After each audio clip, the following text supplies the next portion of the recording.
So we'll move on to panoramas next. Oh, 40 minutes. I think we've done 20% so far, Dan. I'll be in trouble. Maybe part 2. Yeah, we might need a part 2. We'll see how we go. From here on out, it's just a lot of pictures, hopefully, so we can blast through it pretty quickly.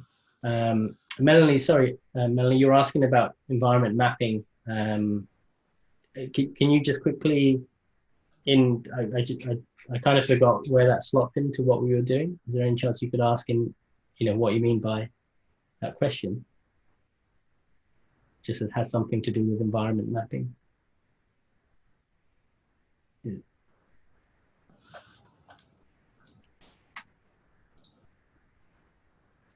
Maybe in CG sphere mapping. CG sphere mapping. Yeah, I'm still a bit confused by what the question is, sorry.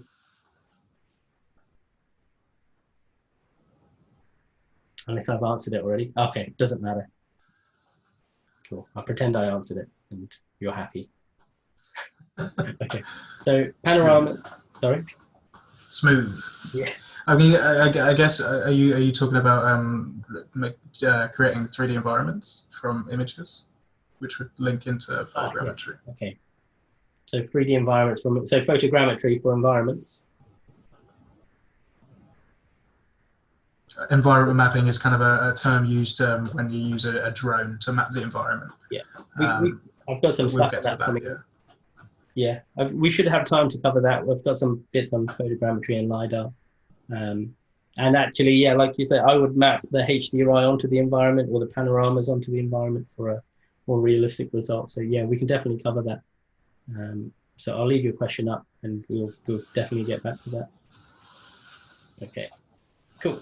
Okay, so panoramas essentially are taking multiple images, not multiple images. Well, yeah, panoramas, I tend to shoot bracketed panoramas, so I have more detail and range again. I'll shoot 3 to 5 brackets. I know 5 is a lot and it takes longer. The reason I'll do 5 if I have the time is I can use it for lighting as well if I want to. So I'm kind of cheating a bit. I get 2 bits of data for the price of 1. I get a panorama that I can use for projection mapping and environments and DMP. And I also get a light source if I want to use it. It's not as good as 7 brackets, but it's useful. Additionally, if there's an area of harsh shadow and an area of bright sunlight, for instance, your contrast is quite extreme. 5 brackets is better to bring them down to a neutral level to delight the image if needed. So this example though is 3 brackets because I didn't need the 5. But what we're doing with the panorama is we're shooting slices of a bigger picture, and actually it's more presented here. So this is the panorama, and I forget how big it was, but it's kind of like let's say that's 25K, 2K versus I don't know, 35K, and I think it was bigger actually. I made it smaller. I think it was like 80K by something, by like 60K. But all it is when you're shooting, you basically take slices of the environment and you get loads of overlap. So you can then stitch this together to create basically a bigger picture. And this can then be used for DMP work. It can be used for environment work. It can be used just for texture projection. And in my example, I actually took all of this and used it for look dev because I had a ground plane that had some color bouncing back up onto the asset. So it's extremely useful for a number of things. This is from Clear Angle again. And here we just have very big vistas and environments that can be used again just for creating large paintings or doing paint overs. You can add your castle here. Does that look like a castle? Nailed it. Yeah. Additionally as well, you can do sky replacement captures as well if need be. Yeah. Whereas here the key area here is the ground, but sometimes you have an interesting sky and there's shots that need sky replacements. You can capture interesting skies. And I guess it was in the film Oblivion as well, where they basically captured loads of skies and then projected that on set into the environment so they could use that for lighting as well. So yeah, really useful. Here's another one shot from a helicopter, I'm guessing, or a plane. for something like this, you can have multiple cameras set up to shoot. Ideally, you're shooting from the nodal center again, or the non. God, I forgot what it's called now. The no parallax point. I'm feeling this one's shot from a drone. Yeah. Oh, a drone. Yeah, you could shoot a drone photography as well. It says, do you shoot panorama manually or with a motor rig? If you have a motor rig, then I would use that, and then you can get on with something else. I forgot what they're called now. I swear by the round shot, the sights. Yeah. Yeah, if you have one, because this could take you an hour, and therefore that's you just kind of turning and clicking for an hour. So if you have something that does it for you and you can go away and shoot photogrammetry or HDRIs, then I would definitely use that. The only trouble, I say you can walk away, is obviously, again, that's going to cost a lot of money. Don't know why I've done dollars here. I'll do pounds and euros as well. That's going to cost a lot of money. So if you do walk away and someone walks away with it while you're gone, then that could be trouble as well. Yeah, Nodal Ninja make the Mecha now. I haven't tried the Mecha. I haven't seen that. I'll have a look. Yeah, I'll have a look at that as well. Just some more examples of panoramas. One of the things you can't control if you're outside is lighting. They'd have to just fix that in post or just live with it essentially. So it's one of those things. I did a job where I did a panorama interior of the car, and it was all going fine. It was a cloudy day until the last 10 minutes when the sun came out. And what would have taken me, a day to clean up in post ended up taking 10 days just because I had to paint everything out to make it consistent. So, lighting is the one thing you can't control, unfortunately, but you see, you just have to fix it later. Again, just more examples. And again, as lighting changes, as the camera changes, you might have issues where you have to manually go in and fix certain things. And again, these are just unavoidable because you're outside, you're in an environment you can't control. Interior, if you can control all the lighting, everything's going to be fine. But in the outside world, you're not going to be able to kind of control all of this. You'll have to fix it in post. I haven't got anything else on panos. I don't think we need anything else. Ryan's asking, Daniel, what percentage of your job is on set on a soundstage versus location? Oh, good question, Dan. That kind of depends. I've done a lot of location work. That tends to be some second unit work. I was abroad for most of last year in different environments around the world to mainly do asset capture. But whereas the main unit were all on sound stages. So it depends what unit you're with, and it depends what show you get or assigned to and what work is required from it. Even on location, sometimes you still have set lighting or studio environments, but on location and set lighting. For instance, for Venom, there was additional set lighting on huge cranes, lighting smaller areas, but just exterior settings. So, I mean, there's definitely a combination, and I couldn't put a percentage on it. Completely depends on the show. And Payman's just asking what software is good for panoramas. I use PT GUI again for panoramas and HD. Anything stitching, I use PT GUI. It works. If you have enough overlap, actually, we haven't mentioned how much overlap. I tend to, again, capture more. People might say 30% overlap is good, or maybe here. I go between, so 30% overlap, great. I go between 50 and 60 because I'm a bit paranoid and I don't want to do much manual tweaking in post. Like, I want PT GUI to do what it does best, and I want whatever other app to do what it does best, without me having to manually line up points and all of that stuff. I find that frustrating. So, and also it can depend on the lens that you use. I have a 24mm that I tend to use less overlap because of the distortion overlap. Sometimes you get bleeding and ghosting on the image when you blend the things together. So I tend to go down to 15 for a 24mm, in all honesty, just to avoid that. 15 to 24, did you say, Dan?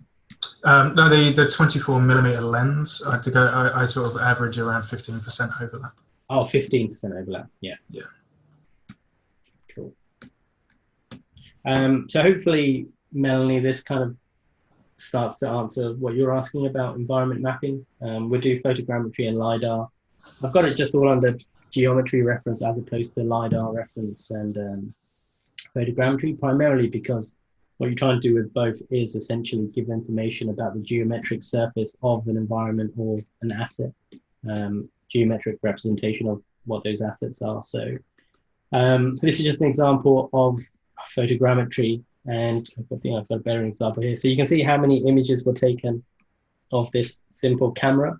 And again, I've probably got more images than I need, but I don't want to guess things later on. Even if this doesn't solve, at least I have photography reference that I can refer to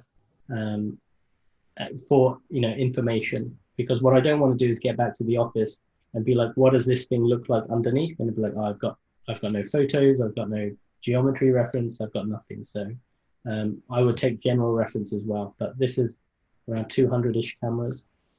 With this asset, I actually shot with a 50mm lens and I shot with a 100mm lens. So I got some close-ups in there as well. And you can mix and match the photography. It doesn't matter from what I've seen, but I wouldn't say I'm a photogrammetry processing expert in any way. The other thing I was going to say is when I did shoot this asset, I did spin the asset on a turntable and I kept the camera still in 5 positions. And I had a very clean, neutral backdrop. And I also put some markers around the asset, essentially, in places. Actually, I don't think I did for this. I did for a different asset. So I can, the software can line it up more easily. So yeah, so this wasn't me moving around the asset. This was me spinning the asset on a turntable. And this is just to show that, again, the result of the photogrammetry and the scan over the photography. I also took measurements. You can see here I'm measuring for scale. Photogrammetry doesn't give you scale unless you put some information down and then you tell the software that this is 10 centimeters apart. Where LiDAR does give you scale. That's correct, isn't it, Dan? Yes. Yeah. So LiDAR, obviously, when it shoots out that laser, it knows the distance between each ping, let's call it. I don't know the accurate word for that. Where photogrammetry, it's just using what it sees in the images, so it doesn't have a sense of scale. You have to tell it, using a ruler or something. Maybe you can lay something down here that this is 10 centimeters and so on. Here's just some more examples. I'll get back to the environment stuff in a bit. So this is the result of this asset. And you can see this was a very reflective asset. So we dusted it down so we get a better solve. If you have an asset and you're moving around it and it's very reflective, you end up, the reflection will kind of move with you, that highlight. So if this had a reflection here, as you move around it, it's going to start following you. And the software doesn't like it because it ends up processing a hole here, for example. So you do need to be aware of the asset that you're photographing and possibly have to dull it down. The one thing I would say is you do need to get client permission to do so. Because if they need this asset back on set, they're not going to be happy if you give them a dusty asset. That's very true. And if you're doing a car, maybe they've given you a fancy Audi or a fancy Ferrari, they're not going to be happy if they come back and it's covered in talcum powder. That's going to make them sad. I've got a question that came by email, Dan. I'm just going to pull it up. It's about photogrammetry of large props, or not props, statues. And the question is, how would you go about doing photogrammetry for such a large asset? So let me get the picture. Can I drag and drop? Oops, I don't think I'm going to do that. So here we go. So, and obviously you can't change the lighting for this. So in an environment that you can't control, have you got any tips for doing photogrammetry on such a big thing? Well, I mean, the thing I say about photogrammetry is it doesn't really matter how large your subject is, the concept remains the same, especially if it's an asset like a statue. The same principles go for this statue to your robot. I mean, obviously you can't cover this in talcum powder. I think the museum staff will be very, very annoyed at you. But in terms of positioning of the cameras, it remains exactly the same concept. So if you've got I doubt you'll get a tripod in there, but if you have a monopod and you can raise your camera up, if you can see it with your camera, the software can see it and create a 3D model of it. So it's always good to go around your subject at multiple different heights. However, that's possible, given the scenario, then you're good to go. And I guess, obviously, with this, they can't control the lighting. So this one's not that reflective from the looks of things. But if they can dull it down, there is a few highlights here, then great. But if you can't, then hopefully, well, not hopefully, I guess you just have to deal with that in post. Yeah, given the situation there, I mean, even by the looks of it, given all the differing light sources, I doubt there's a polarizer would do much, but you could always try to dull the reflectance with the polarizer. Oh, yeah, that's a good point. Is stick a polarizing filter on the lens. Actually, and I would shoot with a polarizing filter on if you can, to get rid of some of that speck. Yeah, there'll be definitely they definitely need to delight this image or to use it as a texture. Yeah. So multiple positions. But also, I would probably ask permission as well, the museum staff, if you're feeling morally correct. Yeah. You actually, another thing you could do, again, if you have permission, I don't know how close you can get, is if you can put different shapes and tracking markers and things on the stuff, and that's going to help. I mean, actually, there's a corner here and a corner here, so it's already going to be pretty good. But these round edges are actually pretty difficult because the software doesn't have a nice corner to hook onto. When you're doing any photogrammetry, you want to treat it like camera match move, essentially. And camera match move doesn't, round objects are not friends with match move because they can't hit a corner and a point and they can't fix that in space. So I mean, additionally here, there's a lot of feature detection that going on. I would also probably halve the steps that you take going around this, because if you have overlap of the behind the image, not overriding features in the rear of the image, that can sometimes help for the software to make a solve out of it. Either that or reduce your depth of field so the backgrounds are blur, so the only features it could possibly get are your statue. That will eliminate any need for outlying feature detections. But depending on the situation, sometimes it's better to have surrounding features, i.e. the floor here. So if you take a step to your right and take another picture, there's some depth of features that can also be advantageous for the software. It depends on the situation and solely from experience. Try it, test it.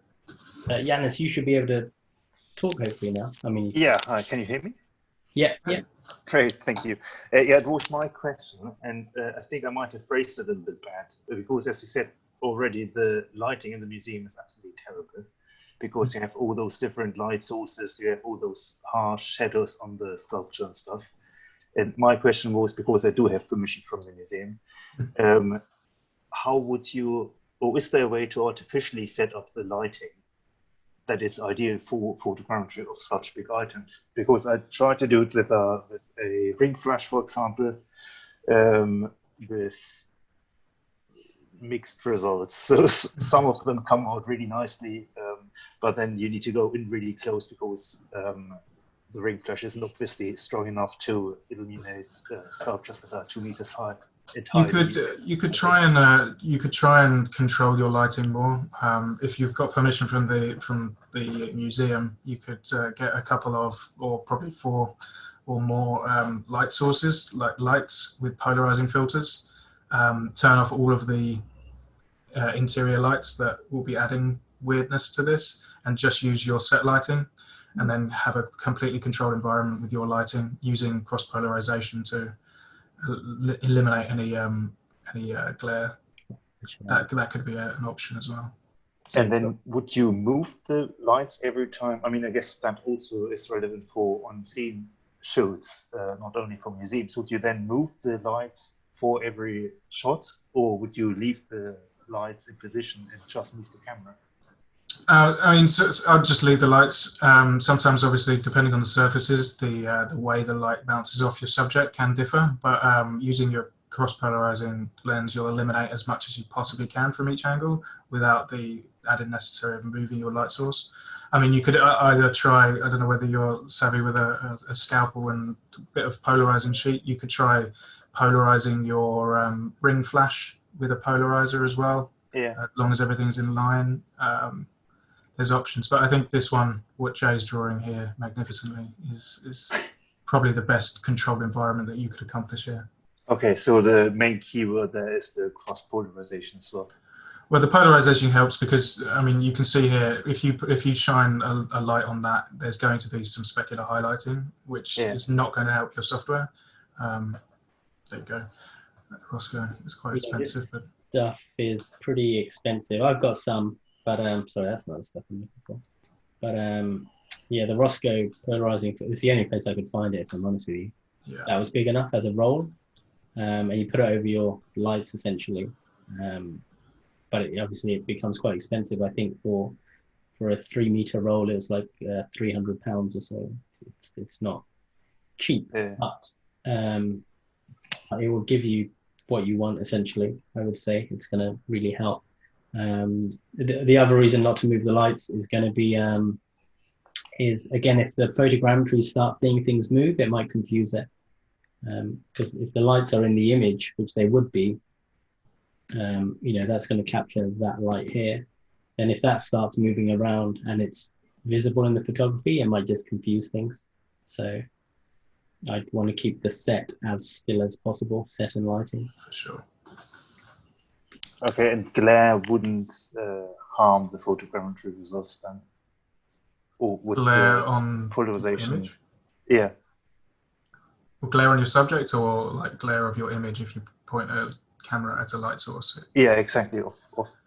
Well, with your polarizing filter, it'll eliminate all the light that's emitting from that on your image because it's polarized, so you wouldn't get any excessive glare in the actual image, and it will neutralize any bounce from your subject as well. I don't think I have a photo. Yeah, the light sources will come out like this bluish color. I think I had a bit of polarizing filter. There's always a great test that you can do with. You got some? I had some earlier. For some bizarre reason, I had a tiny little roll of it. But I mean, if anyone's got a set of 3D glasses from a cinema that uses polarizing technology, there you go. That's a beautiful example. If you get the two lenses and put them together, you can see through them. But if you turn them 90 degrees, it goes completely opaque. That's essentially what you're doing. Your light source is polarized, and there's the exact same polarization happening on 90 degrees perpendicular polarization happening on your lens. That will block it all out. So it will minimize any glare. So if you point, you're essentially taking those two lenses that you would turn, and it would go completely opaque at 90 degrees. You're putting one of those on the front of your camera and one on your light source. That's essentially what's happening in basic terms. Okay, cool. Thank you very much. Cool. So I'm gonna just crack on a bit. So again, these are just more examples. I think we saw this one here. That's just the result of that photogrammetry. And for modeling reference, we now have fantastic photography that we can line up. We have photogrammetry geometry that we can use, and you can see here. Actually, here's some of my reference that I'm using, so I can get a better solve as well. And then the end result is for the modeler, they get solid reference. The whoever's reviewing gets reference to work from. We can line up all the cameras and the geo to check everything's working. And again, that's the best way to kind of sell your asset to the client, which is just make it look like whatever was shot, because there's less room for, feelings. What I mean by that is if you don't have good reference and evidence, then people want to go on feelings, and that's a bad place to be, because one day they may say, oh, it needs to be a bit bluer, and the next day it needs to be a bit warmer. Feelings going off, it feels like it should be bluer, or it feels like it should be redder, is not an ideal space to be in. Where if you can just say, yes, this lines up with this, 95% to 100%, then that's got more chance of being signed off than something where it doesn't feel right. And the reason they're going by feelings is you have no evidence. So evidence is what you're gathering on set for, again, later on, in this case, the modeling process. You can take photogrammetry with anything, right? You don't have to use a fancy camera. This is just taken with an iPhone. This is just around 60 images. This is by Chris Antonio, who was just taking some snaps. But you can see what he's done is he's got tracking markers that he's set up. And then again, he's just taken 60 snaps and worked his way around the asset. This is a LiDAR scan that I took of my father-in-law's workshop. Oh, there you go, very fancy. Don't know why it's black. Let me see if it works in here. No, it doesn't work for some reason. Okay, so this was a LiDAR scan. And I think Melanie, you were asking about environment mapping. You can use photogrammetry. If you can get a LiDAR scan as well, then usually geometric data is going to be extremely good if you give it enough time to scan. The good thing about photogrammetry is it allows you to capture that color information as well that you can slap onto the geo.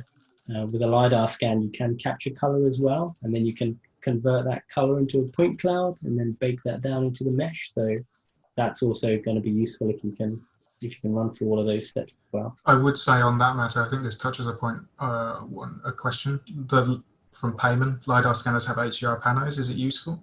The LiDAR scanners capture images by bouncing off the mirror that they're using to scan. So that mirror can suffer from heinous glare if you're outside in the sun, and it can completely distort the color of the image because it's reflecting off that mirror. Especially if there's anything on that mirror, dust or anything, you're going to get a really poor image quality. So it's always better to have a second round shot camera or a pano camera ready for environment texture projection. Sorry, can I interrupt? Yeah. Yeah, but the latest scanners, they usually have digital camera embedded into it, so it's not using the mirror of the laser scanner for that. This is just a different HDR camera embedded into it. Cool. Some of them, I'm sure some of them, I'm thinking the most recent one that I've used colored LiDAR is the Faro scanners, which takes the image from the mirror itself. I'm sure those cameras are great, but it's always better to have a DSLR on standby. I mean, you can certainly rely on them, but you're definitely going to get better quality from your DSLR with a good lens on it. Mm-hmm. Yeah. And for LiDAR scanner, I see that, for example, in this situation, there was several setups on different elevations. Yeah. For example, if you want to scan it, this room, usually 1 or 2 scan would be enough for different purposes, for example, for construction, for architecture. But for VFX, I think we need to set up a lot of setups in different locations to cover everything. I've got some images in a second from clear angle of the scans they've done. Again, you have to kind of remember that I go overboard.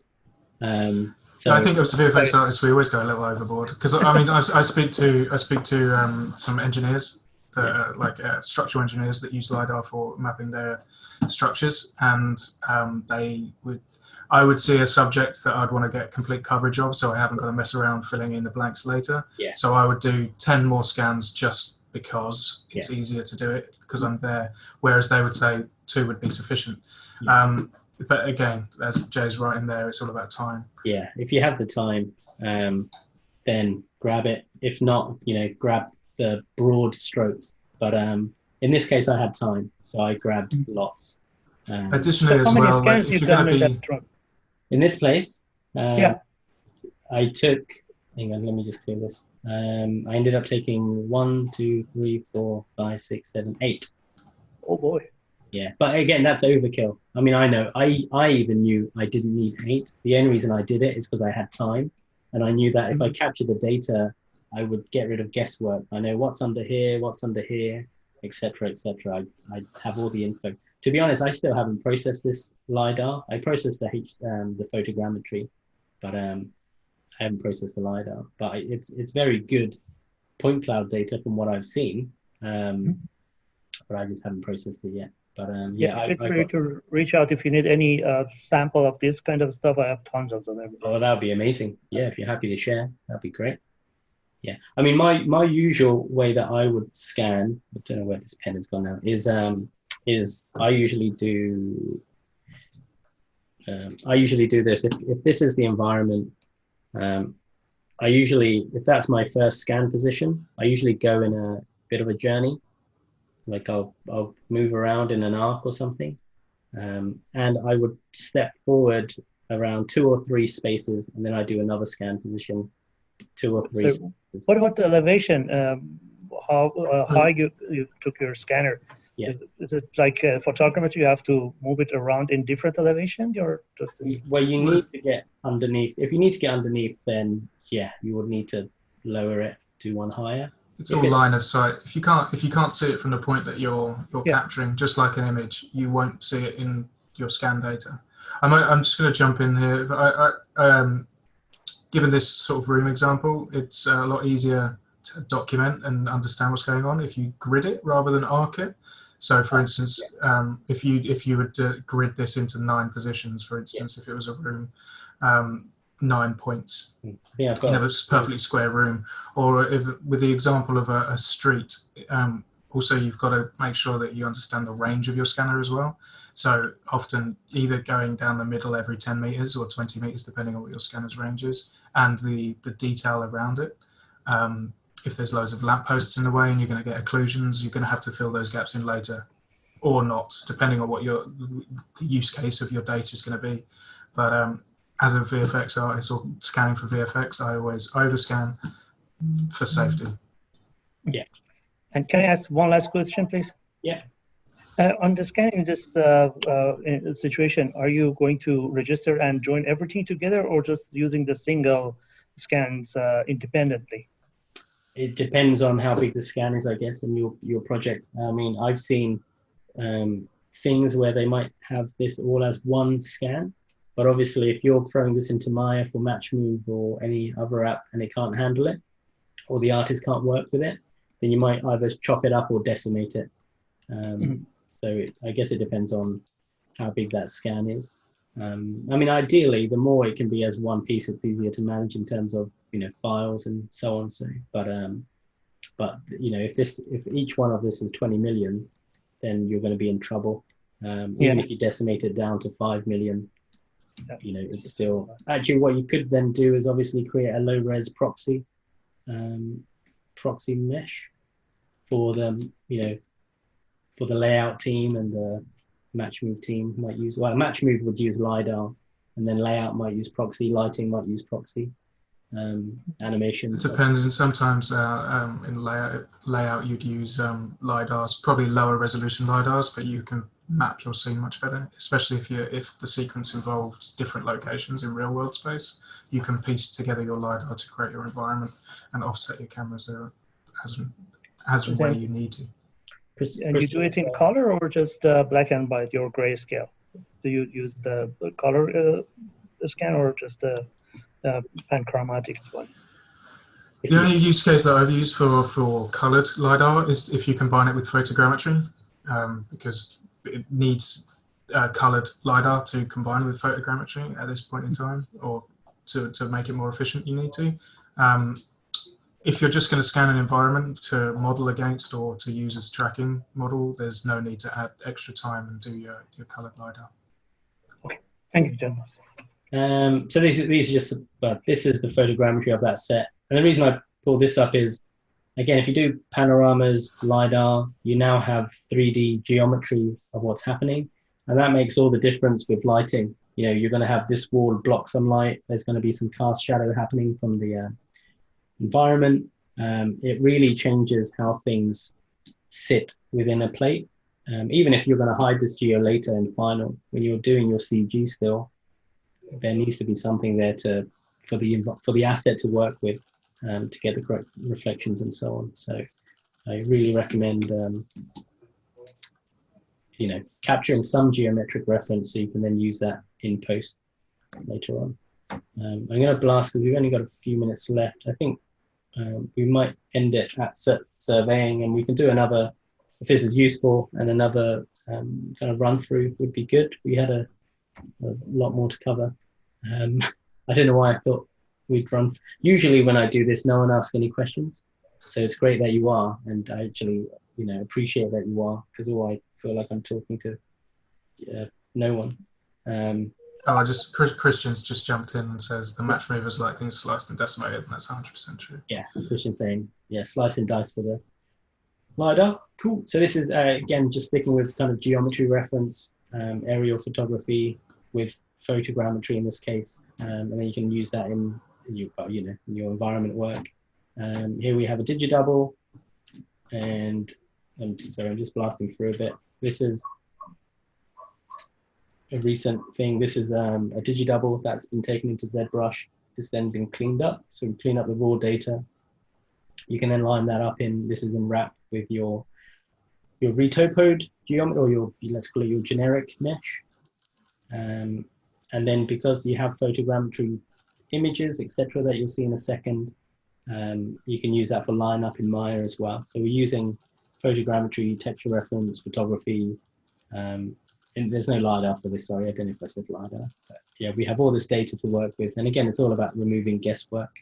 There's a masterclass, this is by Jan Yinder, that you can catch for free if you want to see the process of using scan digidouble data. And I think we supply the data as well if you want to play with it yourself. Greg is asking, is there a low price scanner that would work well that's not a Faro? It's more expensive than a Faro is a Leica scanner, which is good, and then you have Faro. Matterport, I think, is pretty good. I've not used that. I've seen some results. And then there's the new things on iOS that seem to have some stuff that I've not used again, so I can't. Leica have some portable, more portable things like the BLK 360 and the BLK 2 Go, which is the 2 Go is their handheld scanner, which does I think 120 degree scanning, and you walk with it, similar to what the iOS is sort of achieving. And the BLK 360 is a sort of portable, it's about this big, which is cheaper than a Faro. But your range on it is only around 40 meters, if I remember correctly. Cool. So I'll just end the geometry reference. I know Harish is asking about photo scans useful in VFX for texturing. I have got a bunch of stuff on that, but we're kind of out of time now. So I mean, actually, I'll let Greg speak as well if Greg had a question. What is a good prosumer grade LiDAR? That's from Chris.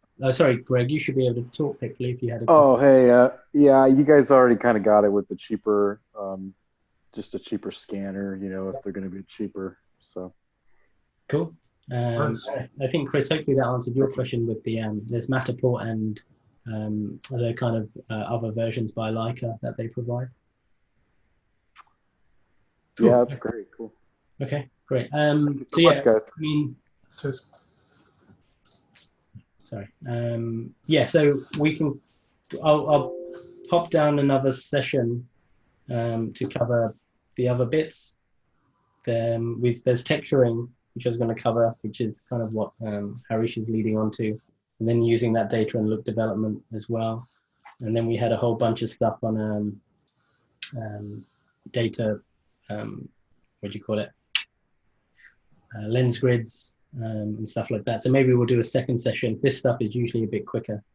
Everyone gets excited about HDRIs, always. So we can hopefully I'll put this in. Don't think we can do it next week, but the week after, possibly. Next week is virtual production. If you're interested in that, this should be really good. We're going to have a tour of the studio by Treehouse Digital, and yeah, we can do it on the 7th or so of or the 8th of October. So it's a couple of weeks, but if it's useful, I'll drop down a part 2. Henry says yes, so we'll do it just for Henry. Okay, if you do have any quick questions now, feel free to shout. If not, go for it. Oh, sorry, Melanie, did that answer some of your questions about environments?